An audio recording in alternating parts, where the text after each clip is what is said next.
आ जान तड़े सीएसके आ राजस्थान मैच बा तो कैसे सीएसके जीतिए जे राजस्थान हमर झाट जीत जाए। राजस्थान के कम का जाना तो कुल आइल बस बम प्लेयर खाली धांसे वाला आइल बस जान जा। ए बहन छिनर हुआ सीएसके में कम का बड़ा धोनिया दिमागी है तन से में दिमाग लगाई बस गप से मैच जीत जी।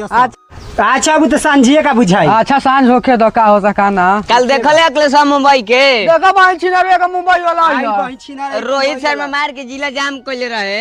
आए सारा देख जाइए सीएसके मुंबई की थी अजी दोनों का पावर पता चल जी कौन में बाटे। चल चल लगाओ जो हारा बाजिया दिमाग खराब करता से कहता मुंबई ये कहता राजस्थान आज पक्का बानू सीएसके जीतबे करिए जा तनी बजरंग बोली के गोल ला के ड्रीम लेवल लगाई आज कोई सौ देखो तनी 1 करोड़ मार दे तो एकदम खुशी हो जी देखो तनी आज जटेजा के लगा देते ना जटेजा मारी के जाने होई करके लगा लेगा। हां सर वही तो लुका के ड्रीम लेवल लगावत है जे आम के पेड़ लगा में झाट ना सीएसके जीती राजस्थान ते कतनो कुछ कह ले। अरे बंचिया देखिए ना आज ना सीएसके मारत मत राजस्थान के पानी छोड़ा तब ते कह। अच्छा ठीक है बस सांझी कनी पता चलिए जे के जीतल के हारल। ठीक है बा देखिए आज।